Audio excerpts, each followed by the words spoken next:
G'day and welcome to Any Auto TV. Today, as you can see, we've got Toyota's GX wagon, which is the base model 200 series. We're going to take it for a bit of a drive, see what it's like, and just see whether it's worthwhile in terms of the price you pay for all the stuff you take out of it. Let's go for a drive.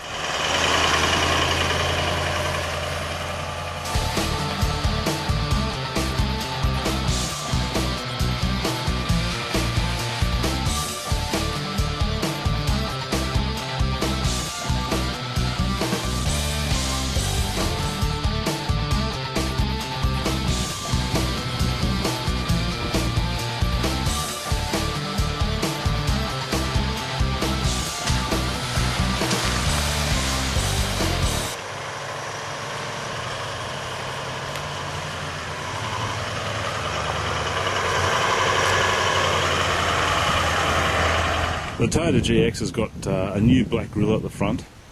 The other thing that's a distinguishing feature is also the standard snorkel fitment, which doesn't impede visibility at all and gives access to clean air.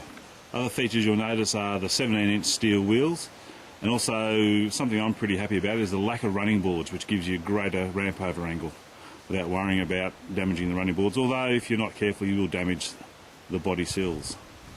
The other thing that you'll notice is a dramatic difference with the GX to the GXL is the rear barn doors. Proponents of the barn doors love them, other people are not so fussed about them. I'm pretty keen on them because it allows great access, but also means you don't have access to the drop-down tailgate, which can be used as a table when you're out back touring. Rubber mats everywhere means that this is almost like a hose-out version, but not quite. No rear seats gives plenty of room, but interestingly enough you've still got the cup holders in the rear.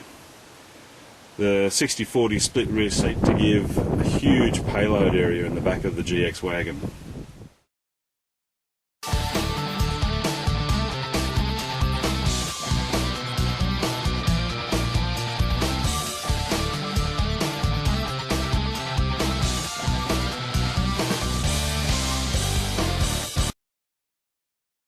The first thing you notice when you sit in the GX wagon is that it's a little bit more Spartan than the normal GXL.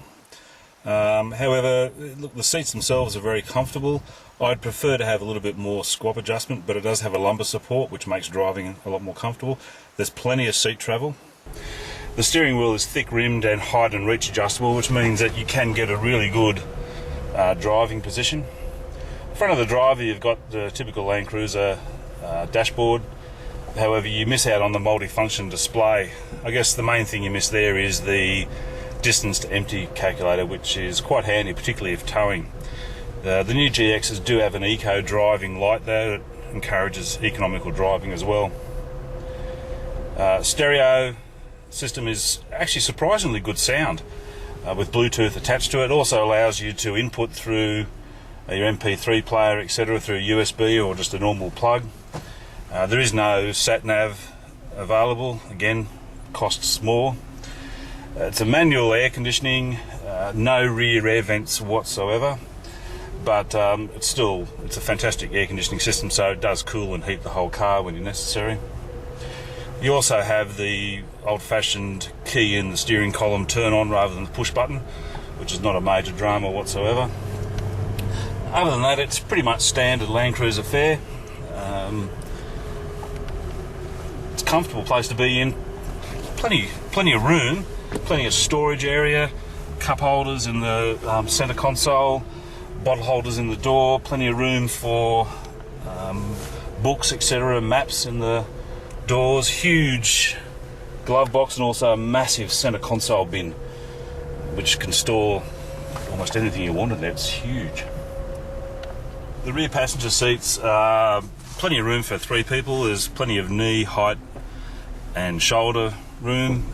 Also you can tuck your toes underneath the seat in front, which gives you a little bit of extra room. Again, fairly comfortable, you tend to sit in them. It's a 60-40 split, which allows for you to fold the seats down to give you a massive storage area in the back. And also fairly comfortable for young kids, which is what most of the people sitting in the back seat are going to be. As mentioned before, Toyota's 5-seat Landcruiser GX is powered by the 4.5 litre twin turbo diesel engine. It's got a 6-speed automatic transmission, full-time 4-wheel drive, and a Torsen limited slip centre diff with a 2-speed transfer case. That combined with plenty of room and power and storage area means that this is an ideal off-road vehicle for a family that doesn't want all the extra bells and whistles that come with the GXL. The GX also has Toyota's cruise control crawl system for off-road, but it also, in addition to that, it hasn't lost any of the safety features, all the acronyms that you could possibly want in terms of ABS and traction control and all that type of stuff. So it maintains all the safety aspects that the GXL has, which is a great thing considering it's going to be families that will be driving this thing mostly, other than the mining companies. I guess it'll also be a market for this vehicle.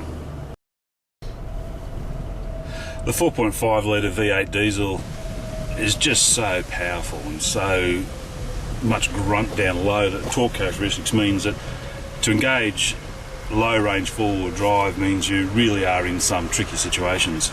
Other than that, it just plods along beautifully in 4 high without too much drama at all.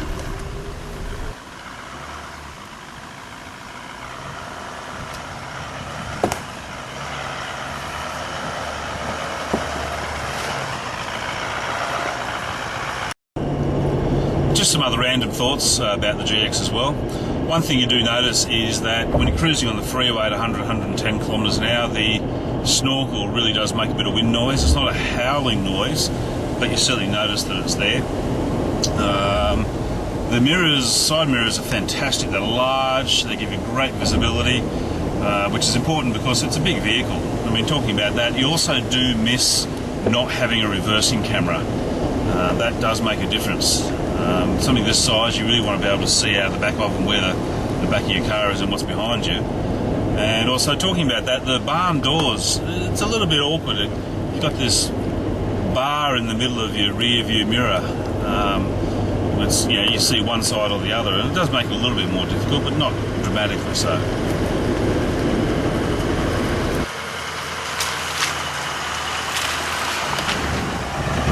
We are probably the slowest four-wheel drivers in history, but because we always just take our time and go as slow as possible unless we need momentum. That way we try and avoid damage on the vehicles and, to be honest, have a lot more fun ourselves.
Well, here we are with Anthony, who's one of our four-wheel drive riders and even more of a fanatic for four-wheel driving than I am.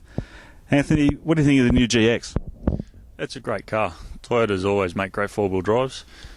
The GX is really good. It's just doesn't have all the bells and whistles, but then you don't really need all the bells and whistles. What are the 3 things you like most about it?